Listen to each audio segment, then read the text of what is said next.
And we are live, ladies and gentlemen. All right. Today we are reacting live to some headlines.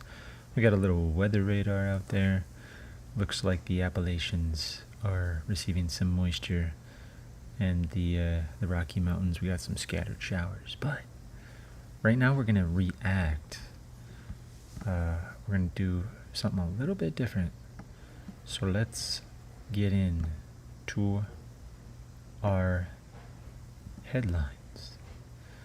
We are dangerously close to 40,000 subscribers also, so congratulations to anybody who stuck around this long. I am gonna go into my YouTube studio here and let's see if we can get a live count of subscribers while we're trying to find some other items. Analytics. Here we go. Ooh, look at this. We got our live subscribe count. Okay, now I just gotta get this popped up on the screen.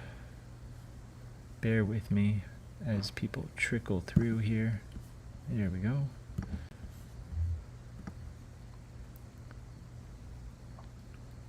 Alright, so we got our subscribe count. Super awesome. Super incredible. We're changing the world one subscriber at a time. Let me make that a little smaller, if I can. There we go. Okay. We'll make that a little smaller on the screen. But I'm happy with that. Thank you so much for subscribing, guys. It helps tremendously. Yeah, let's get into some headlines here. Get some live reaction. Gonna need to pull up a window. I'm definitely doing everything live. So we're gonna get a new window. And let's go.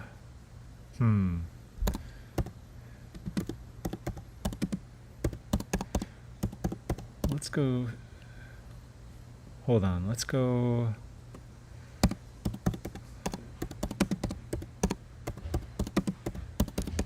Let's do some climate change news. I'm interested. We're going to go to polarbearsinternational.org. Let's see if I can pull this up on the screen for everybody to see. This is all live. I had no pre-planned news outlet for this video. I'm just kind of winging it here, but let's just I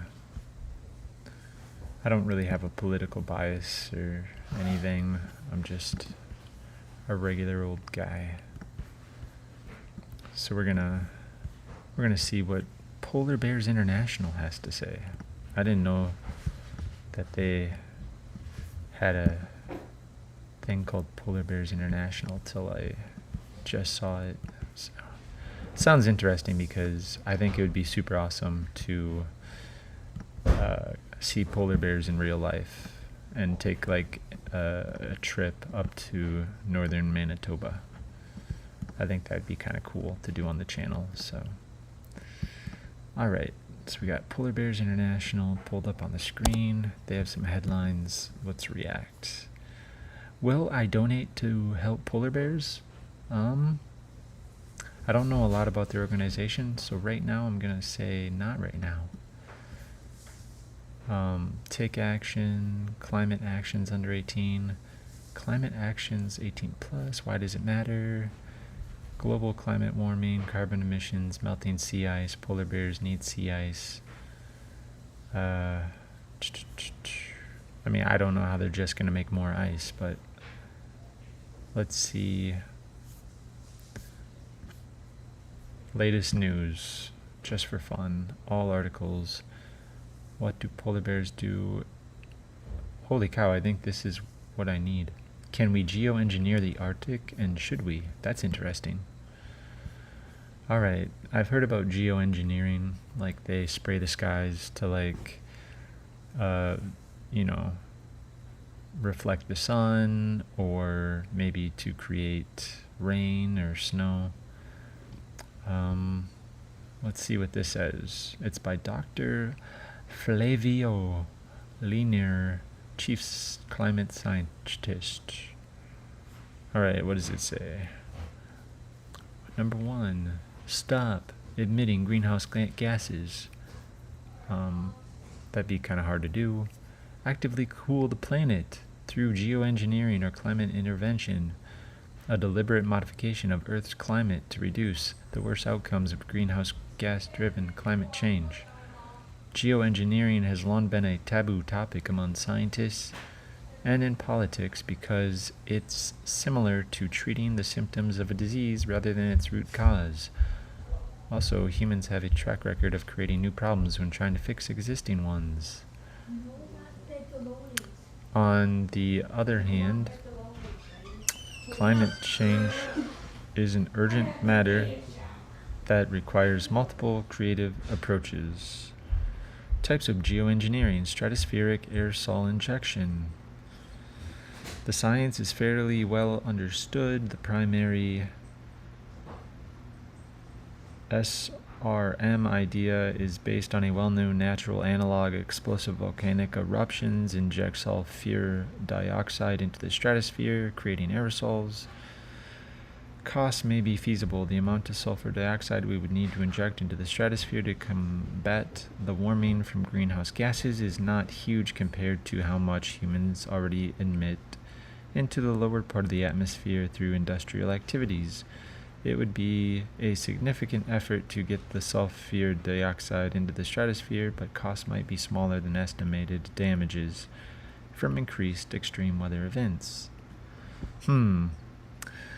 I mean, I'm telling you what, I already feel like it's cold enough where I live. I mean, we had our first frost like September 7th. And part of me wonders, like, are there natural cycles that we don't really have records of? I mean, I know they've been keeping pretty good records of weather since like maybe the mid 1800s. Maybe it's, I don't know. I mean, I believe that there's a lot of pollution and a lot of like nasty stuff in the air and things like that. But I wonder if some of these cycles are natural.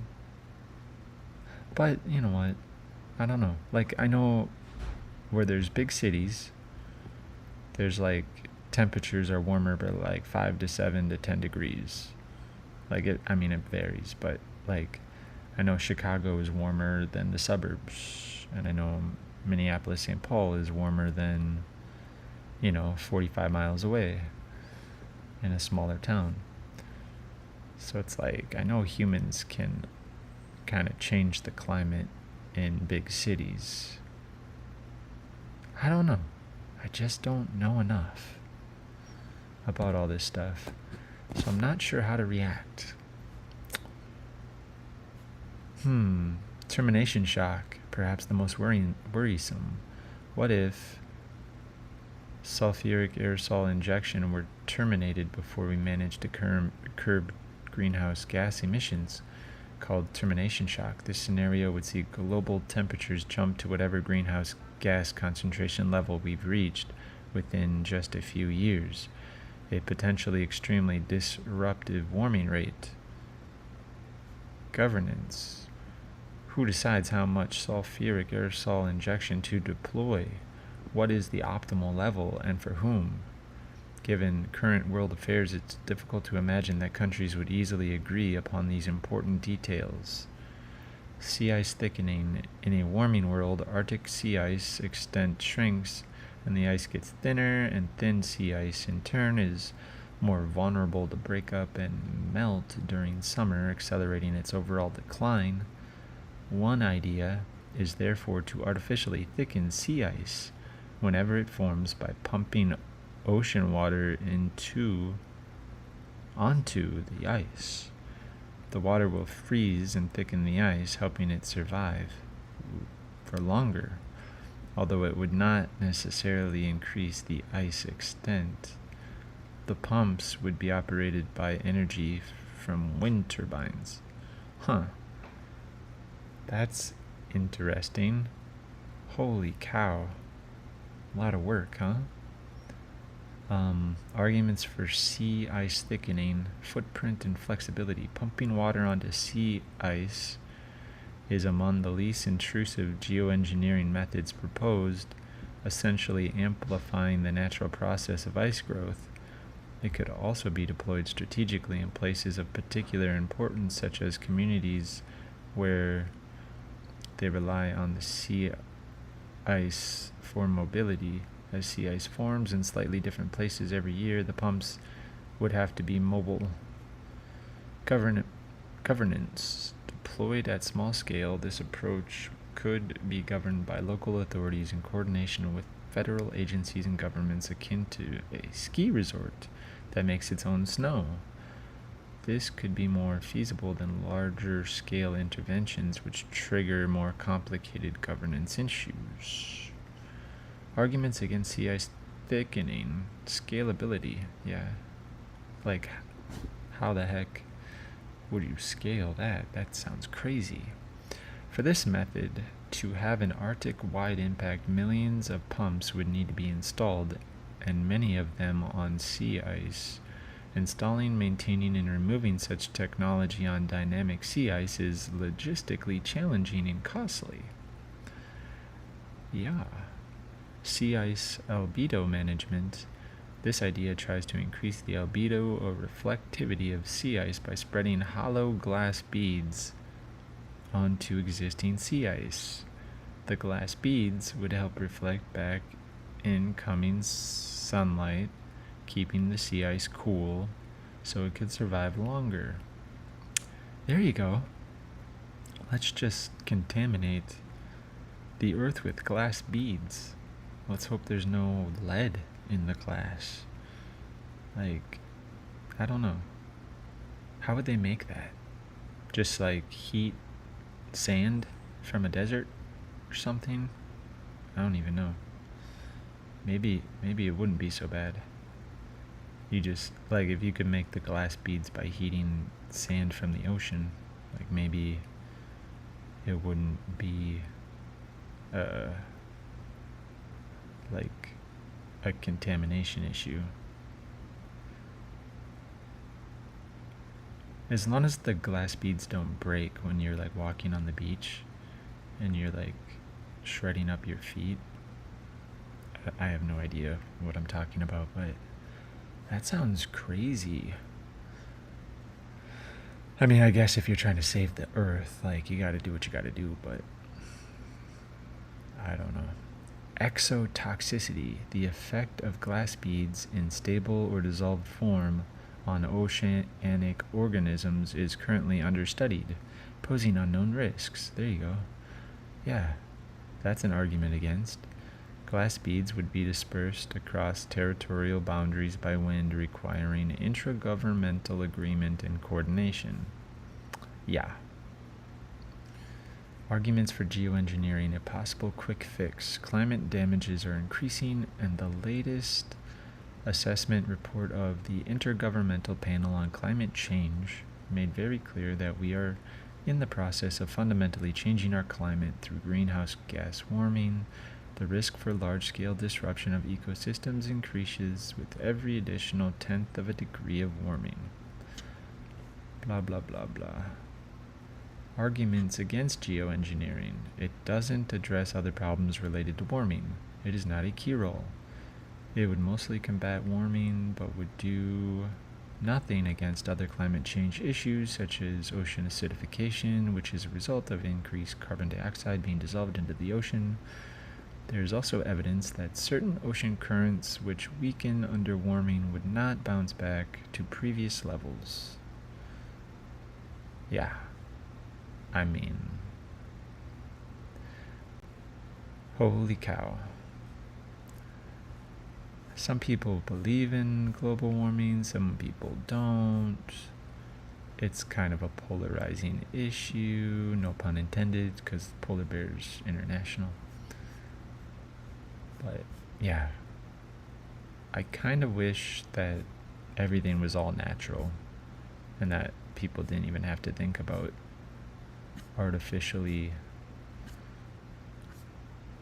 saving the planet through all these methods. Kind of sucks. And by the time everybody gets on board, I mean, it's going to be like way too late. Probably. If global warming's true. I mean, by the time people actually take it seriously enough, I think it's going to be kind of late in the game. But I don't know. It's definitely interesting to me, all of these things. All I want to do is see polar bears, though. I'm a simple guy. I don't know if I could change the world, but I kind of want to see polar bears in real life. I don't want to get eaten by a polar bear, but you know what I mean. So, there we have it. Multi-stream. I don't see any chats. We did get one new subscriber since we started. Super cool. One new sub, yeah. Alright guys, I gotta go live my life. I should really work on these reaction videos though. Wish I could watch other people's videos and react to them. That would be cool. I don't know the legality of that, but if you want to know more about what I was reading here in this live stream, let me send you to polarbearsinternational.org/news media. I think polar bears are cool, and I want to make it a goal to go see one in real life. I think it would be a fun adventure. So, if you want to support me in that mission to see polar bears in real life, all you got to do is drop a sub and a like and a comment over here somewhere. And one of these days I'll make eye contact with the camera and make a good video. But yeah. Oh, we got another sub. Ooh, liking that. Appreciate anybody who subscribes to the channel, and we'll do something cool together. We'll have some fun. We might have a few slow years as we ramp up, but hopefully things will pick up and we'll make some good videos. I got some plans. I got a lot of energy, a lot of ambition. Like to explore, and I don't necessarily need my channel to be monetized to explore the world and have fun and make videos. But if we ever monetize this thing, look out. It's gonna be fun. A lot of fun. Okay, see you later. Peace. Night, Daniel.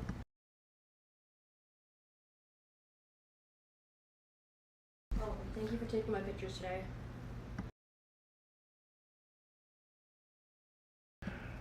Alright, berries are sweet. Life is sweeter. P.S. I was walking around the farm today and I noticed some raspberries out there on the vine. On the cane.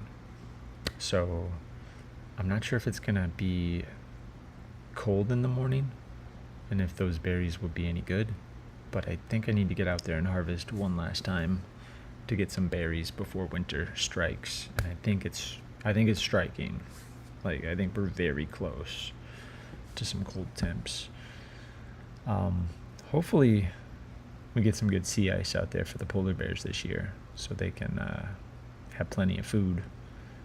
Crazy thing about polar bears is that they eat their babies if they're hungry, or like males will like attack and eat other polar bears and stuff. It's crazy, and they're so cute and big and fluffy. Oh, I have a polar bear right there. It's not real though. I don't know if I've named him.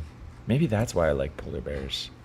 Maybe it was always subconscious, because you can't see it. It's kind of blurry, but anyway, we got a mascot. He's been the mascot on this channel for a really long time, but I never really seriously thought about going to see polar bears until like yesterday. But it's all coming together and it's making some sense. I think a trip up to like Churchill, Manitoba is possible. It's something I could do.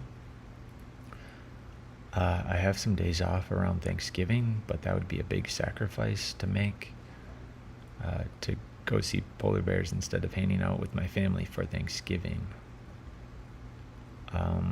But it is within the realm of possibility.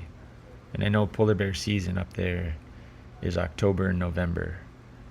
So I think I need to do a little more research. And I mean, there is a possibility. I know I could probably make it work financially. And I do have a chunk of time off. So stay tuned. Support the channel just with a sub, a like, some comments. And yeah, we'll see you on the next one.